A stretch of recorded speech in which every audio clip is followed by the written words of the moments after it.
My loving husband was diagnosed with terminal cancer. To cope with the sorrow, I threw myself into my work. One day, a man claiming to be a lawyer approached me. Your husband has submitted a request for $5 million in damages. Are you having an affair while he's sick in the hospital?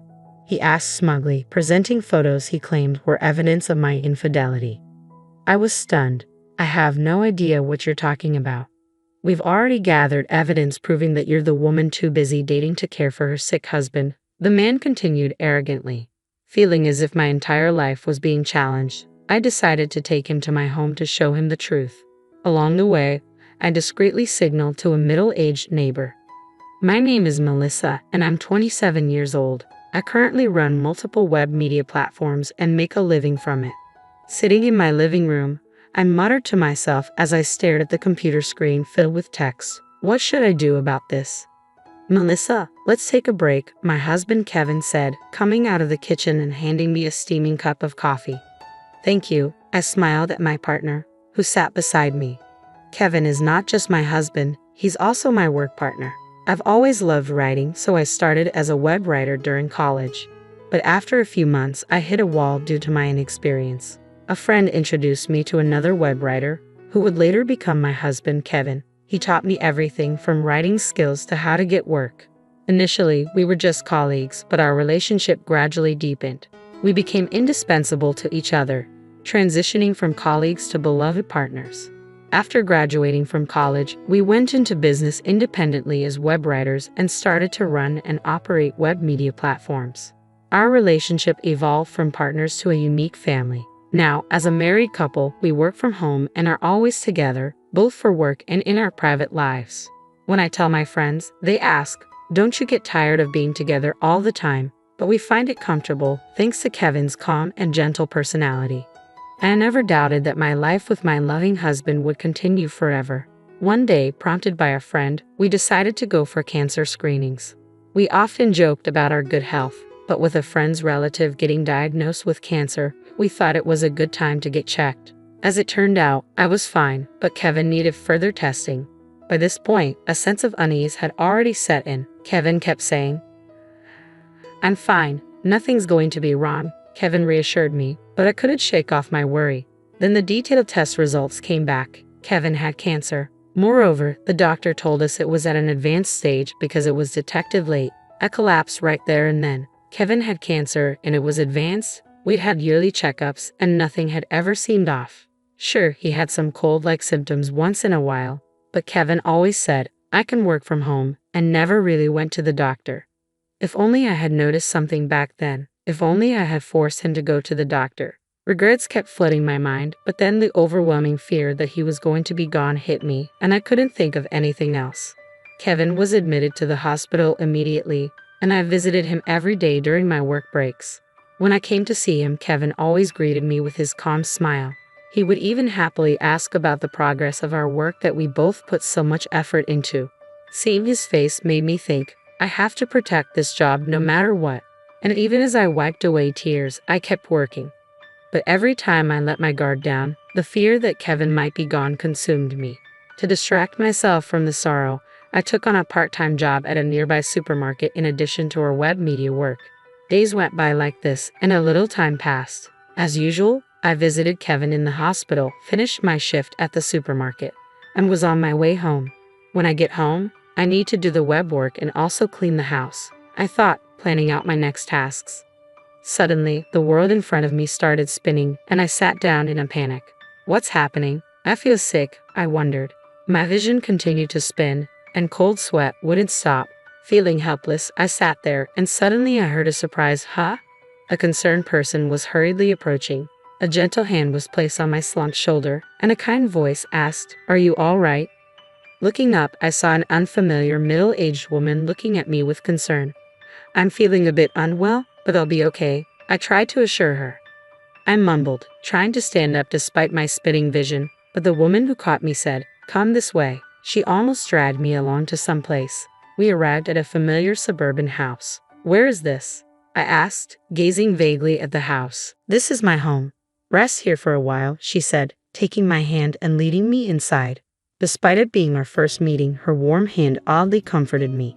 and I followed her in. We sat in the living room sipping water, and then she encouraged me to lie down on the sofa.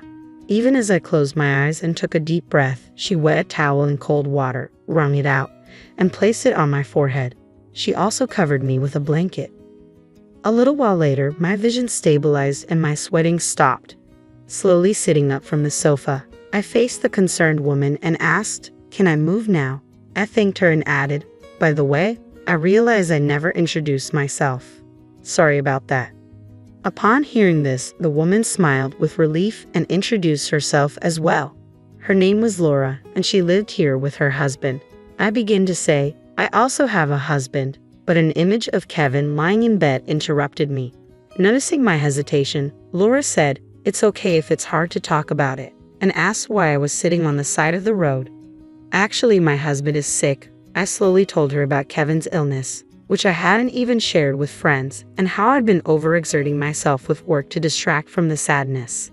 Laura held me tightly as I choked up and finally shed tears. "It's hard, isn't it?" she said, crying along with me. Later, I found out that Laura's house was very close to mine. What's more, our house was apparently known in the neighborhood as the wealthy couple's house due to its size. Chuckling to myself, I suddenly remembered. When I used to walk around the neighborhood with Kevin, people would often strike up friendly conversations with us. It feels like things have become distant since Kevin got hospitalized. Laura told me, people thought you two had separated and didn't know how to approach you. Through meeting Laura, my days slowly started to change. I got to know the neighbors I'd previously avoided, and we started gathering at our houses for tea.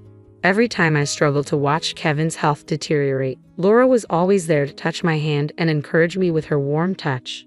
Then one day, Kevin received permission for a temporary return home, marking a long-awaited moment. A temporary return home, these words signaled the last moments we'd get to spend with Kevin. I decided to make the most of this time and fill it with smiles.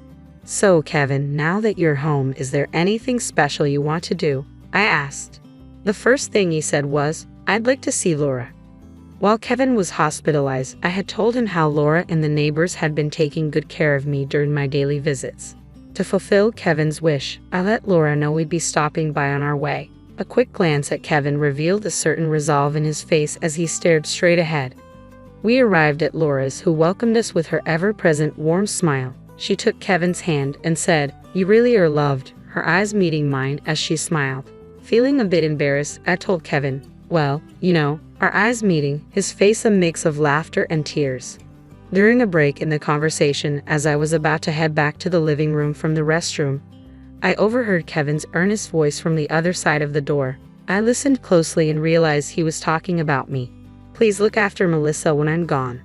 Hearing those words, I felt a stinging pain at the back of my nose and realized tears were falling. So that's why Kevin wanted to come here.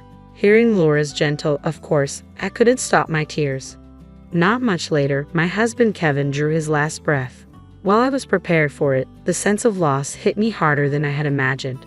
Laura and our neighbors kept encouraging me during my grief.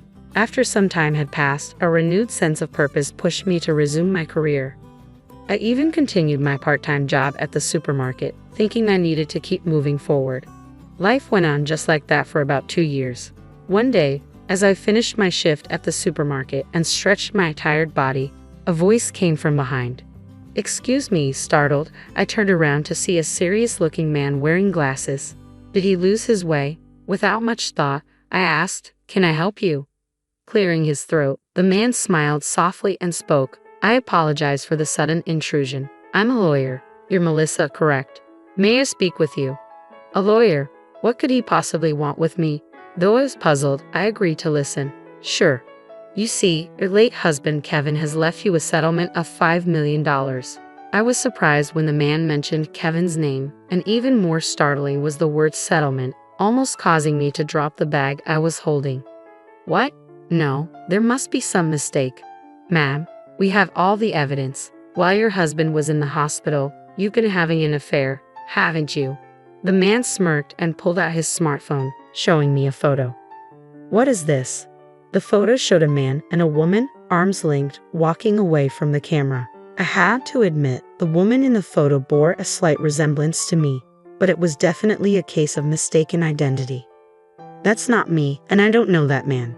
Besides, my husband passed away 2 years ago. I laid out the facts and was about to walk away when the man suddenly raised his voice to stop me. Lies about him being dead won't work.